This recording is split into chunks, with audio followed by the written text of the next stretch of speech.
こんにちは。現在香港では歌謡年歌 4K 版が公開中です。今年公開20周年になるんですね。香港在住の映画ファンとしてはこれは行かねばならんということで行ってきました。僕が行ったのはチムサー町にあるアイスクエアの中の映画館。ここはもともと UA シネマっていうチェーンだったんです。今年コロナで3月に経営破綻しちゃったんですね。この香港映画史上の名作歌謡年歌はイギリス BBC が選んだ21世紀最高の映画100本で第2位に選ばれています。釜山国際映画祭の史上最高のアジア映画トップ100でも東京物語羅生門に次いで第3位でした。この2000年の作品、おそらくウォン・カーワイの最高傑作。香港でも当然人気があり、今ヒットしてます。ストーリーはどんな話かというと、舞台は1962年の香港。チャン夫婦、それからチャウ夫婦、彼ら引っ越してきて隣同士になります。マギー・チャン演じるチャン夫人の旦那は出張が多くあんまり家にいません。トニー・レオン演じる新聞記者のチャウの奥さんも仕事の関係で帰りが遅くなります。そして実はお互いの伴侶が浮気していることに気づいてしまい、この2人も徐々に距離を縮めていきます。見ての通り2人とも他人の家の空いてる部屋を借ります。今でも香港ではこういう形態は残ってます。ここで重要なのは、この隣同士のアパートのオーナーが上海人ということです。時代設定が1962年なので、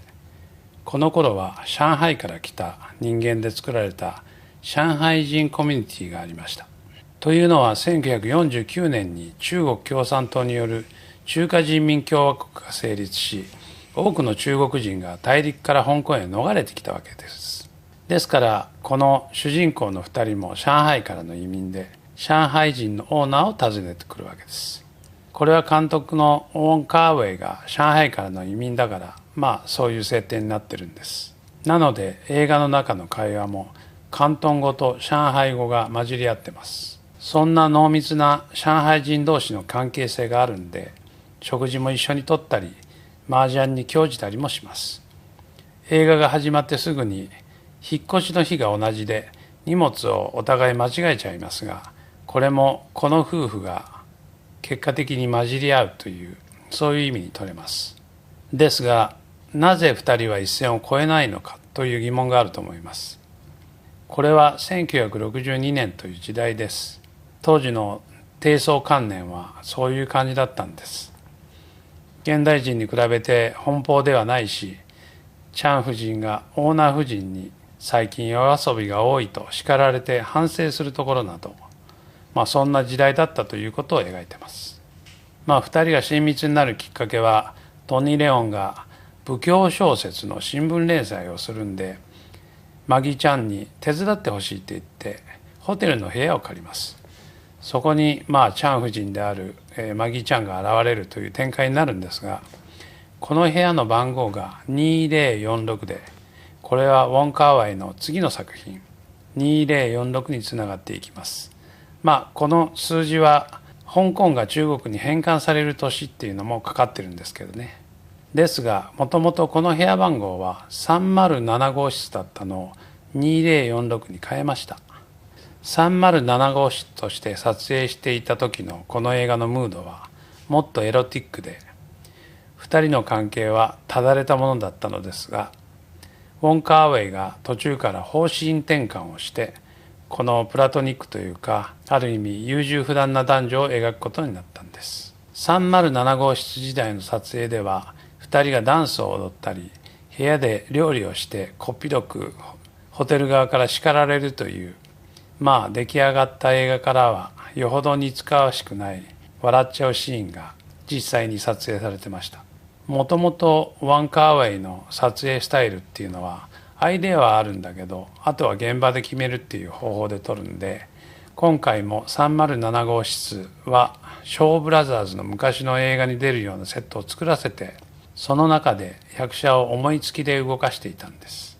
結果コミカルな場面は全部カットしてシリアスなものだけで勝負したんで、この映画は逆に名作足り得たというわけです。ラストシーンがなんでアンコールワットなのか、この理由をお話しします。ウォン・カーウェイの当初のアイデアは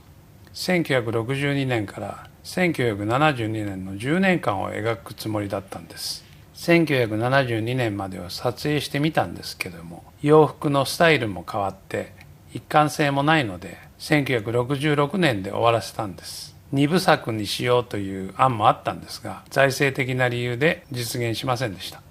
あとカンヌ映画祭に間に合わせようっていうのもあったみたいですけど、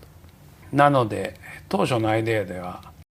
アンコールワットで再開します。実際そのシーンも撮影されたんですがカットされました。カットしたシーンではトニー・レオンはベトナム訪問時のドゴール大統領の取材で、マギー・チャンは夫の会社の日本人上司の奥さんを連れてきたということでアンコールワットを訪れるんです。そこで偶然再会するわけです。2人はちょっと話して別れ際、トニー・レオンは以前電話くれたと聞くんですが、マギー・チャンは覚えてないわって答えます。そして例のお寺の穴に秘密を話して蓋をするっていう場面に本来ならば続くはずだったようです。そんな風にウォン・カーワイの映画はいつもはしょってますから、だからわけが分かんなくなっちゃうんですね。であとスローモーションも多すぎるから長くなっちゃう、展開が遅く感じる。なので映画を見慣れてない人には退屈に感じることも多いわけですが、これは味わう映画です。クリストファー・ドイルのカメラの見事なこと、マギー・チャンのチャイナドレス姿の美しいこと、余談ですがマギー・チャンの一番美しい時を映像で残してくれたっていうのもこの映画の功績です。今のマギー・チャンは整形のやりすぎだって香港人は大っぴらに話してますからね。トニー・レオンがスローモーションでワンタン麺を食べるところも、あんなにかっこいいワンタン麺食べる男って初めて見ましたわ。香港でのロケは有名な2人が家の前でよく会うあの道、あれは香港では見つからなかったのでタイまで行ってロケをしました。この道の雰囲気はウォン・カーワイが言うにはイタリア映画、特にミケランジェロ・アントニオーニへのオマージュだと話しています。おそらくアラン・ドロンの太陽は一りぼっちの影響があるんでしょう。60年代のムードを出すためにナット・キンコールの楽曲を使ってますが、彼の歌うスペイン語の曲を使ってます。印象的なキサス、キサス、キサス、これの意味は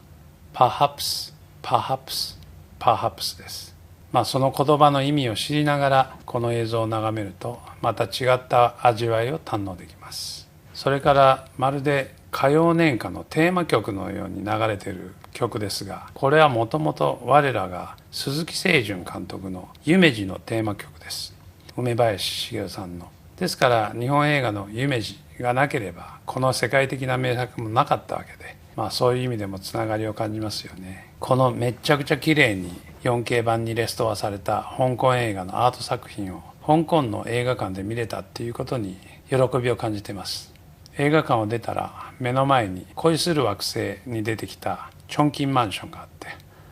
これこそ香港、これぞウォン・カーワイの世界だなって思いました。てなことでまた。